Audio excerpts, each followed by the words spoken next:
네, 올해 초 중국 경제는 세계 경제 성장 엔진 역할을 할 것으로 기대됐지만 기대는 빗나갔습니다. 경제 성장률도 기대치에 못 미친 데다가 소비자 물가까지 2년 5개월 만에 마이너스로 전환되면서 일본식 디플레이션의 늪에 빠지는 것 아니냐 하는 우려까지 나오고 있는 상황인데요. 중국의 경기 회복 지연으로 우리 경제 회복도 영향받고 있습니다. 관련된 이슈 배종찬 인사이트K 소장 모시고 이야기 나눠보겠습니다. 소장님 주말 잘 보내셨습니까? 안녕하세요. 안녕하십니까? 네, 저희 중국 이야기 먼저 조금 드려볼 텐데요. 네. CPI, PPI까지 또 수출까지 줄줄이 최저치를 기록을 하고 있습니다. 네. 지금 내일이면은 디플레이션 실물 관련 경기 지표들이 발표가 되는데 예. 어떻게 보고 계십니까? 적신호입니다. 말 그대로 이 중국이 또 상징하는 색깔이 적신호거든요. 근데 중국 사람들은 하오 이러겠지만 지금 이 지표상으로는 너무 안 좋습니다. 안 좋죠. 그래서 방금 전에 정정혜 그 말씀하신 대로 소비자 물가 지수나 구매자 관리 지수나 또는 지금 고정자산 투자와 관련된 지수도 상당히 중요하거든요. 그러니까 네. 고정자산에 인프라 투자를 많이 한다라는 것은 그만큼 경기가 회복되는 것을 그 조짐을 좀 어느 정도 기대할 수 있다 이렇게 되는데 그런 것도 없어요. 그러니까 모든 지표가 지금 거의 대부분 다 나쁘다 이렇게 생각하시면 되는데 뭐 월가도 월가지만 미국의 뉴욕 타임즈가 12일자 미국 날짜로 12일자에서 어떤 얘기를 하냐면 중국이 너무 나쁘다 세계 경제에 상당한 충격적인 상황을 초래할 수도 있겠다 이런 이야기를 하면서 중국의 지표들을 막 소개하고 있거든요. 그러니까 이 정도면 디플레이션이라고 할 정도가 아니냐 이런 정도의 분석을 내놓고 있기 때문에 상당히 이랬던 적은 잘 없어요. 그래서 우리가 왜 중국도 상반기에는 상당히 좀 힘들었지만 네. 그래도 하반기에는 제가 그런 말씀을 드렸었거든요. 중국도 좋아져야만 한다. 그러니까 이건 일종의 잘 될 수 있다라고 하는 낙관적 기대감이라기보다는 일종의 의무적 기대감 말씀드렸는데 이게 뭐냐면 지금 일단 중국 공산당이 좀 삐그덕삐그덕해요.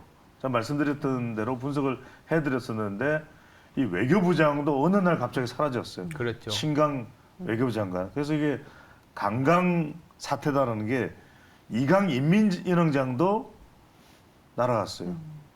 그러니까 이게 지금 중국의 양대 축이라 할 수 있는 것이 외교부장 또 이 인민은행장인데 네. 두 사람이 어느 순간 사라져버리는 상황이 되죠. 물론 경질이 된 거죠. 근데 그 이유도 뚜렷하지가 않아요. 이런 상황에서 미국하고의 충돌은 계속됩니다. 또 우리 시간에도 분석을 해야 되죠. 미국은 행정 규제 명령. 그러니까 일론 머스크나 또는 누군가가 이제 중국의 빌 게이츠도 중국 방문하면서 투자 얘기하니까 하지 마. 하지 말라니까 이렇게 되니까 중국도 굉장히 이제는 당황스러운 상황이 되거든요. 그래서 말 그대로 많은 지표들을 보더라도 지금 중국과 관련해서 너무 안 좋다. 그래서 이게 왜 또 문제냐면 중국 지표가 양호하면은 우리가 일단 기대감을 가지게 됩니다. 그래도 중국이 회복이 되니까 어쨌거나 우리 간의 관계는 무시할 수 없는 것이 중국의 또 위상이거든요. 또 우리는 또 많은 또 원료도 수입을 해야 되고 그런데 우리 경제에 대해서 우리 신중호 앵커나 이야기를 할 때 상저하고 물론 이거는 이 지표상이기 때문에 체감하는 건 그렇지 않을 수도 있습니다. 그런데 그런 기대감의 기저에는 중국도 일정 수준까지는 좋아지리라고 보고 우리가 기대를 하는 건데 중국이 이 상태가 되고 이 지경이 되면 우리도 우리가 생각했던 하고 기대하기가 어렵다는 점에서 이게 우리에게는 그냥 단순한 충격이 아니라 상당한 충격이 될 수도 있을 것으로 보입니다. 네. 이렇게 이제 디플레이션이라든지 경제적으로 어려움을 겪고 있다 보니까 네. 지난주에 이제 뭐 공개되진 않았지만 베이다이어 회의가 진행된 것으로 추측이 되고 있는데 예. 좀 전에 저희가 이제 외신도 다뤘거든요. 어떤 내용이었냐면 중국의 이제 부동산과 관련된 디벨로퍼가 또 디폴트 위기에 또 처해 있다. 이런 그렇죠. 얘기들도 네. 있습니다. 뭐 어제 오늘만의 일은 아닌데 이런 회의에 집중하는 이유는 경제적으로 안 좋아지다 보니까 뭔가 약간 부양책을 좀 쓰지 않을까. 네네. 안 그래도 지난주에는 또 갑작스럽게 유커, 중국 관광객 단체 관광을 또 풀어주는 그런 정책도 쓰지 않았습니까? 예. 지금까지 이제 부양책들이 그렇게 크게 효과를 내지는 못하고 있는데 어떻게 보고 있는지 앞으로 또 나올 게 있을지 좀 궁금해요. 근데 이 상황에서 제가 이제 분석컨대 말씀드릴 수 있는 것은 네, 수가 있나? 수가 있나? 이게 너무 골이 깊어요. 맞아요. 그러니까 지금 골이 깊으면 그 골을 빠져나오기가 쉽지 않은 것이 우선은 이 베이다이어라는 게 뭐냐면 중국의 휴양지입니다. 이게 전통적으로 이전부터 중국 공산당 지도자들이 네, 이 베이다이어 가서 몸도 이제 물에 담그고 이러면서 서로 간에 하오 이러면서 좀 좋게 덕담을 나누는 자리예요. 네. 그러니까 중국 경제나 또는 정치 또 안보상의 중요한 이야기들을 나누면서 이제 발표를 하는데 어느 순간 시진핑 주석도 그렇고 리창 총리도 그렇고 근황이 이제 동향이 이야기 안 되면 여기 가 있다고 보시면 돼요. 아. 이걸 공개 안 합니다. 방금 전에 이제 신종호의 그것도 보통 앵커 아니기 때문에 그걸 알아차리는 거지 절대 이걸 공개를 안 하고 어느 날 갑자기 다녀온 듯 만 듯 안 간 듯 만 듯 하면서 발표가 되는데 네. 사실 핵심은 뭐냐면 부동산입니다. 부동산. 지금 중국 네. 부동산이 너무 안 좋아요. 너무 안 좋고 실제 나오고 있는 지금 지표들을 보면은 중국 경제 성장에 이 부동산이 기여하는 비중이 자꾸 떨어지고 있어요. 근데 실제 중국 경제에서 차지하는 부동산의 비중은 한 4분의 1 정도 되거든요. 그게 위험한 겁니다. 위험한 건데 지금 부동산 관련 회사들이 상반기에 지금 상하이나 선전 지수로 보더라도 다 마이너스예요. 그러면 여기에 대한 부양책을 들고 나와야 되는데 그러니까 이제 베이다이어 지금 다녀왔다면 곧 이제 아마 발표를 할 겁니다. 예. 근데 이게 부동산 부양 패키지가 들어가 있는 경제 이 부양 패키지인데 네.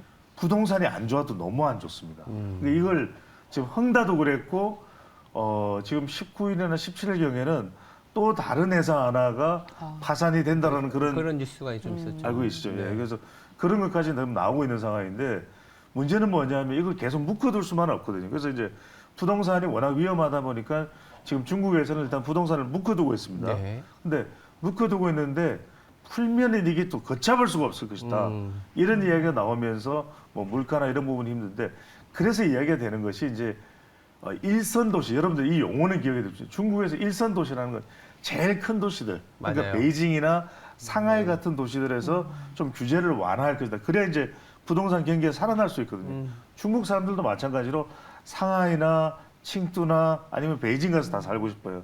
근데 이제 그건 안 될 것 같고 그것까지 풀게 되면 이제 부동산이 너무 걷잡을 수 없을 거고 그러면 이제 이선 도시는 뭐냐면 우리가 보기엔 대도시예요. 여기도 다 인구 뭐 300만, 400만 도시인데 미국 이제 중국의 입장에서는 그래도 가장 큰 도시만큼은 아닌 도시들을 이선 예, 도시라고 한다. 예. 두 번째 레벨에 들어가는 이 도시들은 좀 풀겠다라는 건데 이 도시 풀어가지고 이 부동산 경기 문제가 해결될 수 있냐 쉽지가 않을 거예요. 그렇겠죠. 그러니까 이것 통제가 지금 중국은 제일 골칫덩어리가 이 부분인데 아시겠지만 지금 뭐 가스 사고 계속 또 나고 있거든요.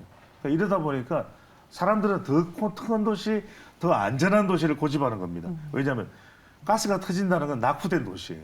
여기를 떠나겠다는 거거든요. 그러면은 큰 도시로 가야 되는데 큰 도시 지금 개발을 꽉 묶어놓고 있는 상태에서 집을 얻기는 또 너무 큰 상태고 이게 안 풀어지니까 중국도 정말 경제상으로 상당히 힘든 상황인데 이거 풀기 어려워요. 그래서 당분간은 계속 좀 좌충우돌하면서 중국 경제가 바깥으로는 미국에 묶여 있고 안으로는 부동산에 묶여 있고 이걸 풀어내기가 상당히 어려운데 문제는 뭐냐? 리창 총리의 목소리가 잘 안 들려요. 예전에는 우리가 그래도 직접만 하더라도 올해 3월에 리양호이 양해가 있기 전에는 리커창 총리는 그래도 자기 의견을 많이 말했잖아요. 리창은 뭐냐면 시진핑 주석의 비서실장 출신이에요. 거의 자기 생각이 없어요. 이게 또 중국 경제에 큰 문제가 되고 있는 거고요. 네. 지금 골이 깊다고 말씀을 해주셨고 수가 지금 잘 안 보인다고도 예. 말씀을 주셨습니다. 부동산 그러면 부양책 적극적으로 박하니 쏠 수 없는 이유는 또 뭘까요, 소장님? 가장 큰 이유는 이게 뭐 경제에 굉장히 어떤 돌발 변수가 될 수 있거든요. 왜냐하면 뭐 물가 관리도 그렇고 또 너무 과열되어 있는 이 부동산 회사들이 그래 또 은행 빚을 얻어서 하면 되겠지만 은행은 왜냐하면 중국도 꽉 규제를 하고 있어요. 너무 부동산 대출이 심하다 보니까 그것 자체가 이제 불량이 되는 경우들이 많았거든요. 네. 그러니까 이러지도 못하고 저러지도 못해요. 좀 더 이 건설 시장이나 부동산 시장을 좀 더 생산적으로 가져가고 싶은데 그게 너무 어려운 거죠. 중국이 이제 규모가 작은 나라면 어느 정도 통제 가능할 텐데 지금 상황은 어느 정도 통제선까지 넘어서 있는 상태, 또 어떻게 어디부터 손을 대야 될지도 알 수가 없는 상태이기 때문에 그만큼 어려운 겁니다. 네. 우리도 지금 부동산 시장 우리 규모에서도 어렵거든요. 중국은 어떻게 해서 13억 인구인데 더 어려워지는 거죠. 네. 중국이 이런 경제 상황을 좀 타개를 하려면 중국 정부 입장에서는 뭐 통화 정책을 쓰든지 재정 정책을 쓰든지 할 텐데 좀 가장 유력해 보이는 부양책은 뭐가 있을까요? 중국 입장에서는 말씀하신 것처럼 재정 정책을 쓰게 되면 부채가 지방 부채 뭐 그것 때문에 부동산을 못 쓰는 거거든요. 네. 정부 부채 못 쓰고 기업 투자하려고 그랬더니 신기술에 대한 투자해야 되는데 미국의 어떤 규제라든지 여러 가지 안 되고 있거든요. 그래서 결국 소비예요. 그래서 감세안이라든지 뭐 자동차 소비라든지 아니면 이런 단체 관광객이라든지 더불어서 항저우 아시안 게임에 대해서 그래서 조금은 더 목을 메이는 거 아닌가 이런 생각도 좀 들고 있습니다. 네, 네. 소비 진작이다 또 말씀을 그렇죠. 해주셨습니다. 국내 경기로 좀 이슈를 전환을 네. 해서요. 사실은 우리 경기가 상저 하고를 점쳤던 그 기반에 아까 말씀 주셨듯이 네. 중국 경제가 어느 정도 회복이 될 것이다를 감안을 그렇죠. 했었는데 이게 흔들리면 과연 우리 경제 하반기 어떻게 전망하십니까? 아유, 우리에게도 타격이 있죠. 예. 그래서 제가 우리 시간을 통해서 말씀드리면 중국이 중요한 나라입니다. 하지만 미국과 또 일본과의 협력이 최근에 강조될 때는 그렇죠. 경제도 그쪽으로 넘어갈 수밖에 없거든요. 그래서 뭐 쉬운 일은 아니지만 중국 비중을 줄여가는 수밖에 없습니다. 일본이 30년 불황을 지금 건너뛰는 데에 여러 가지 이유 중에 하나가 있지만 중국에 대한 비중을 상당히 줄여놓은 것. 이게 또 일본도 베트남이나 인도네시아나 다각화시켰거든요. 네. 그게 우리가 하나 얻을 수 있는 교훈이 될 수 있다. 여기서 이제 우리가 투자자 관점에서 본다면 중국이 계속 지적을 받는 이유가 그 이전 리더십보다는 시진핑 국가주석의 이 정책 주도가 좀 과하다 이런 평가가 나옵니다. 제가 보기에도 너무 올드하다. 그래서 시진핑 주석이 뭔가 좀 뾰족한 방안을 못 만들어내면서도 공산당의 결집력은 계속 강조하거든요. 이러다 보니까 중앙 집권적인 이 중국의 리더십이 계속해서 이제 도마 위에 오르는 것인데 이런 상황에서 우리도 이제 중국 의존도가 높은 기업의 비중을 좀 축소해야 돼요. 이제 중국의 비중을 축소하고 그렇지 않으면 뭐 신세계 백화점에 제가 오늘 종목으로 가졌는데 신세계나 또는 현대나 이런 백화점들은 상당히 어려울 수 있다. 물론 이제 중국 여행객이 들어온다고 하더라도 앞으로의 상황을 본다면 그 외에 또 하나투어나 중국 관광객이 이게 중국 내부의 또 상황이 언제 어떻게 또 변할지 모르기 네. 때문에 이런 부분에 우리가 상당히 좀 주의를 좀 기울이고 핵심은 겁니다. 조정을 얼마만큼 유기적으로 중국과 관련해서 잘하느냐 이게 핵심입니다. 말씀 중에 또 이제 관광객 얘기를 주셨잖아요. 예. 지난주에 뭐 급작스럽긴 하지만 사실은 뭐 경제 지표가 나오고 이런 베이다이어 회의라든지 뭐 항저우 아시안 게임을 겨냥한 조치일 거라는 생각이 드는데 무려 한 6년 5개월 만에 단체 관광객을 허용했다 이런 뉴스가 나오면서 네. 리오프닝 아까 말씀하셨던 이제 면세점이나 아니면 뭐 항공주, 화장품 등 상당히 억눌려 있었던 주가들이 들썩들썩했습니다. 네. 그래서 호재로 인해서 수혜가 기대되는 이런 종목들에 대한 관심도가 좀 높아졌거든요.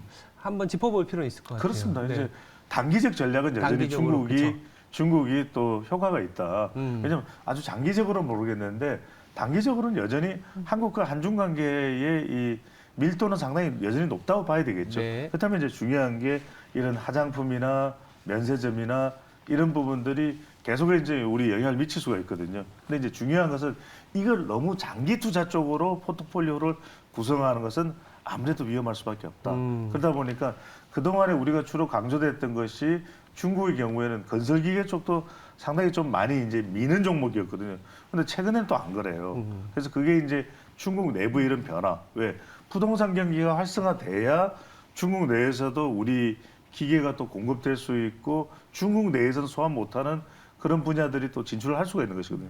지금은 좀 그러기에는 너무나 중국과의 관계에 있어서 굉장히 벽이 좀 높아지고 있는 상황이기 때문에 단기적으로 볼 때 최근에도 보면은 뭐 아모레퍼시픽도 있지만 화장품 관련주 소개될 때 토니모리 나쁘지 않았거든요.